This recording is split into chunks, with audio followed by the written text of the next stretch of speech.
நம்ம daily use பண்ணுற tooth ப்ரஷ்ல இருந்து குடிக்கிற ஜூஸ் வரைக்குமே இந்தியாவில் இருக்க டாப் 10 கம்பெனிஸோட ப்ராடக்ட்னு சொன்னால் நம்ப முடியுதா? ஸோ இதில் தமிழ்நாட்டை சேர்ந்த கம்பெனி அடங்கும். ஸோ அந்த கம்பெனி எத்தனாவது பிளேஸில் இருக்குது, எந்த மாதிரி ப்ராடக்ட்லாம் நமக்கு செல் பண்ணிட்டு இருக்காங்க அப்படின்றதையும் இந்த வீடியோவில் நம்ம கவர் பண்ண போகிறோம். நம்ம மேஜராக யூஸ் பண்ணுற எல்லா ப்ராடக்ட்டுமே இந்த 10 கம்பெனி பேஸ் பண்ண ப்ராடக்ட் தான். ஸோ வெளிநாட்டு கம்பெனிஸும் இருக்குது. அந்த கம்பெனிஸ் இந்தியாவில் ஒரு கம்பெனி பிரான்ச் ஆரம்பித்து அதுக்கு ஒரு வேற பேர் வச்சு அவங்களோட ப்ராடக்ட்லாம் நமக்கு செல் பண்ணிட்டு இருக்காங்க.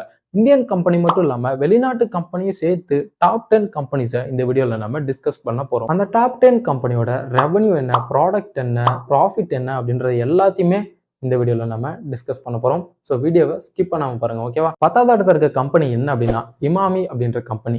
இந்த கம்பெனி 2 பிரான்ச்சால ஆரம்பிக்கப்பட்டது. RS அகர்வால்னு ஒருத்தர், RS ஜியோன்கான்னு ஒருத்தர், ஓகேவா? ஸோ இவங்க பிர்லா குரூப்ல இருந்து லெஃப்ட் ஆகி 1974ல ஒரு கம்பெனியை ஸ்டார்ட் பண்றாங்க. ஸோ அந்த கம்பெனி தான் இந்த இமாமி அப்படின்ற கம்பெனி. இது வந்து ஒரு மல்டிநேஷனல் காங்க்ளோமெரேட் கம்பெனி. அப்படின்னா இவங்ககிட்ட எல்லா டைப் ஆஃப் பிசினஸும் இருக்கு. இந்தியாவை பொறுத்த வரைக்கும் இவங்க மேஜரா செல் பண்ற ப்ராடக்ட் என்ன அப்படின்னா போரோப்ளஸ் அப்படின்ற ப்ராடக்ட் தான். இவங்களோட அடிஷ்னலான ப்ராடக்ட் என்ன அப்படின்னா Zandu balm, Dermicool, fair and handsome, Navratna oil, இது எல்லாமே மேஜரா நம்ம ஆட்ல பார்த்துருப்போம், ஓகேவா? ஸோ இவங்களோட ரெவன்யூ எவ்வளோனா 2756 கோடி வந்து ரெவன்யூ எடுக்கிறாங்க. இவங்களோட ப்ராஃபிட் 573 கோடி வந்து போன வருஷம் ப்ராஃபிட் எடுத்திருக்காங்க. எல்லா வருஷமே இது வந்து மாறிக்கிட்டே இருக்கும். ஏன்னா எல்லா வருஷமும் கஸ்டமர் மாறுவாங்க, அவங்களோட மைண்ட் செட் மாறும். ஸோ அவங்களோட அந்த குவாலிட்டியும் மாறதுனால ப்ராஃபிட்டும் ரெவன்யூவும் எல்லா வருஷமே மாறிக்கிட்டே இருக்கும், ஓகேவா? 9th பிளேஸ்ல இருக்க கம்பெனி என்ன அப்படின்னா ஹட்சன் ஆக்ரோ அப்படின்ற கம்பெனி. இந்த கம்பெனி 1917ல RG சந்திரமோகன் அப்படின்றது தான் ஸ்டார்ட் பண்றாரு. இந்த கம்பெனியோட ப்ராடக்ட்லாம் என்னென்ன அப்படின்னா அருண் ஐஸ்கிரீம், ஆரோக்கியா, ஹட்சன், இது எல்லாமே இந்த கம்பெனியோட ப்ராடக்ட் தான். ஸோ அது மட்டும் இல்லாமல் ஏசியாவிலேயே ஃபாஸ்டஸ்ட் க்ரோவிங் டெய்ரி கம்பெனி அப்படின்ற ஒரு அவார்டை வந்து இந்த கம்பெனி வாங்கியிருக்கு. இந்த கம்பெனியோட ரெவன்யூ எவ்வளோன்னு பார்த்தீங்கன்னா 7228 கோடி. அதோட ப்ராஃபிட் எவ்வளோன்னு கேட்டால் 164 கோடி தான். ஸோ ஏன்னா நிறைய ப்ராப்ளம் இருக்கும், நிறைய கடன் இருக்கும். ஸோ இந்த மாதிரி ப்ராப்ளம்னால அதோட ப்ராஃபிட் வந்து 164 கோடி தான் வந்து போன இயர் ஹட்சன் ஆக்ரோ வந்து வாங்கியிருக்காங்க, ஓகேவா? ஸோ ஆனால் இந்த கம்பெனி தமிழ்நாட்டை சேர்ந்த ஒரு கம்பெனி அப்படின்றத ஞாபகம் வச்சுக்கோங்க. 8வது பிளேஸ்ல இருக்க கம்பெனி என்ன அப்படின்னா PNG பிரைவேட் லிமிடெட். அதாவது William Procter and James Gamble அப்படின்ற 2 பேர் சேர்ந்து ஆரம்பிச்ச கம்பெனி தான் இந்த கம்பெனி. இதுல ப்ராக்டர் அப்படின்ற ஒரு கேண்டில் மேக்கர், கேம்பிள் அப்படின்ற ஒரு சோப் மேக்கர். ஸோ 2 பேரும் சேர்ந்து ஸ்டார்ட் பண்ண கம்பெனி தான் இந்த கம்பெனி. ஸோ இந்த கம்பெனியோட ப்ராடக்ட்லாம் என்னென்ன அப்படின்னா ஏரியலு, டைடு, ஜில்லட்டு, ஓரல் பி, ஸோ அது மட்டும் இல்லாமல் ஹெட் அண்ட் ஷோல்டர், இது எல்லாமே இந்த கம்பெனியை பேஸ் பண்ணின ஒரு ப்ராடக்ட் தான், ஓகேவா? இந்த கம்பெனி பார்த்தீங்கன்னா maximum feminine care, home care, family care, இந்த மாதிரி எல்லா ப்ராடக்டையுமே கான்சன்ட்ரேஷன் பண்ணுறாங்க, ஓகேவா?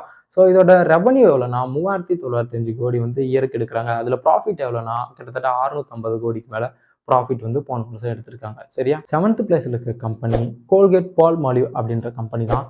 இந்த கம்பெனி யூஎஸ்ல இருக்க நியூயார்க்ல இதோட மெயின் பேஸ் அமைஞ்சிருக்கு. பட் இந்தியாவில் மும்பை அப்படின்ற இடத்த இந்த கம்பெனியோட பேஸ் அமைஞ்சிருக்கு, ஓகேவா?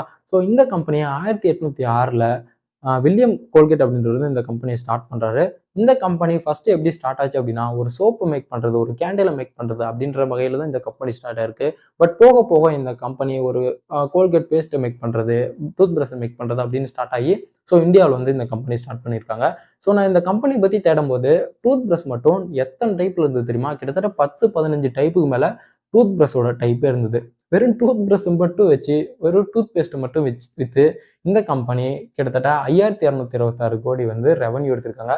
அதுல ப்ராஃபிட் பார்த்தீங்கன்னா 1000 கோடிக்கு மேல இவங்க ப்ராஃபிட் எடுத்திருக்காங்க போன வருஷம். 6th பிளேஸ்ல இருக்க கம்பெனி என்ன அப்படின்னா டாபர் இந்தியா அப்படின்ற கம்பெனி. இந்த கம்பெனி எப்போ ஸ்டார்ட் பண்றாரு அப்படின்னா 1884ல நியூ டெல்லியில இருக்க கசியாபாத் அப்படின்ற ஒரு இடத்த வந்து ஸ்டார்ட் பண்றாரு. இந்த கம்பெனியை ஸ்டார்ட் பண்ற ஒரு பேர் பார்த்தீங்கன்னா டாக்டர் SK பர்மன் அப்படின்றவர். இவரு ஒரு ஃபார்மசியில ஒர்க் பண்ணிட்டு இருந்தாரு, ஒரு ஃபார்மசி வச்சிருந்தாரு. இந்த கம்பெனியோட ப்ராடக்ட்லாம் என்னென்ன அப்படின்னு பார்த்தா Dabur red paste, Dabur gel, Oxylife, Dabur herbal, Vatika, Meswak, Dabur Fem, Dabur ஆல்ம ஹேர் ஆயில், இந்த மாதிரி ப்ராடக்ட் எல்லாமே இந்த டாபர் இந்தியாவோட ப்ராடக்ட் தான். போன டைம் இவங்க ரெவன்யூ எவ்வளோ எடுத்திருக்காங்க அப்படின்னா 8597 கோடிக்கு மேலே ரெவன்யூ எடுத்திருக்காங்க. ஸோ அதோட ப்ராஃபிட் மட்டும் பார்த்தீங்கன்னா 1373 கோடி வந்து ப்ராஃபிட் எடுத்திருக்காங்க, ஓகேவா? 5th பிளேஸ்ல இருக்க கம்பெனி என்ன அப்படின்னா கார்ட்ரேஜ் கன்சூமர் ப்ராடக்ட். இந்த கம்பெனியோட பேஸ் எங்க இருக்குன்னா மும்பையில் இருக்க. இந்த கம்பெனி ஆரம்பிச்ச ஒரு நேம் என்ன அப்படின்னா ஆல்ட்ரேஜ் கார்ட்ரேஜ் அப்படின்றது தான் இந்த கம்பெனியை ஆரம்பிச்சவரோட நேமு. ஸோ இந்த கம்பெனி வந்து ஒரு ஹோம் கேர் கம்பெனி அப்படின்னு சொல்லலாம். இந்த கம்பெனி பார்த்தீங்கன்னா saving cream, கார்ட்ரேஜ் hair oil, so அது மட்டும் இல்லாமல் ஷாம்பூஸ் இந்த மாதிரி ப்ராடக்ட்லாம் இந்த கார்ட்ரிட்ஜ் கன்சூமர் ப்ராடக்ட் வந்து நம்மகிட்ட சேல் பண்ணிட்டு இருக்காங்க. 4th பிளேஸ்ல இருக்க கம்பெனி என்ன அப்படின்னா பிரிட்டானியா இண்டஸ்ட்ரி அப்படின்ற கம்பெனி தான் இருக்கு. ஸோ இந்த கம்பெனி ஒரு British company. But லேட்டரா Wadia groups அப்படின்ற ஒரு இந்தியன் கம்பெனி வந்து இந்த கம்பெனி வந்து வாங்கிட்டாங்க.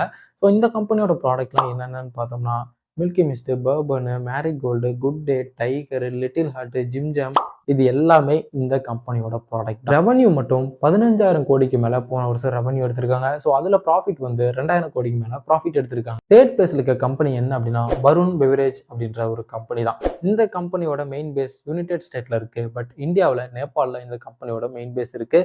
இந்த கம்பெனி பார்த்தீங்கன்னா ஒரு பெவரேஜ் கம்பெனி அப்படின்னா ஸோ பாட்டிலில் செல் பண்ணுற ஒரு கம்பெனி. ஓகேவா? ஸோ அந்த கம்பெனியோட ப்ராடக்ட்லாம் என்னென்னு பார்த்தோம்னா Pepsi, Coca Cola, Mirinda, Lay's, 7up, Mountain Dew, Kurkure இந்த மாதிரி எல்லாமே இந்த கம்பெனியோட ப்ராடக்ட்ஸ் தான். போன வருஷம் இவங்க 12,000 கோடிக்கு மேலே ரெவன்யூ எடுத்திருக்காங்க. அதில் ப்ராஃபிட் 1,700 கோடிக்கு மேலே எடுத்திருக்காங்க. 2வது பிளேஸில் இருக்கிறது நெஸ்லே இந்தியா. இந்தியன் பேர் இருக்கிறதுனால இது ஒரு இந்தியன் கம்பெனி கிடையாது. சும்மா பேர் வந்து நெஸ்லே இந்தியா அப்படின்னு வச்சிருக்காங்க. இந்த கம்பெனி ஓன் பண்ணியிருக்குது ஸ்விஸ் மல்டிநேஷனல் கம்பெனி. அதை ஓன் பண்ணியிருக்குது லுஃப்தான்சா குரூப் அப்படின்ற ஒரு குரூப் வந்து ஓன் பண்ணியிருக்கு. இந்த குரூப் பார்த்தீங்கன்னா வெளிநாட்டில் ஒரு ஏர்லைன் பேஸ் பண்ண ஒரு குரூப்பாக இருக்கும். ஸோ இந்த கம்பெனி தான் இந்த ஸ்விஸ் அப்படின்ற கம்பெனி ஓன் பண்ணியிருக்கு.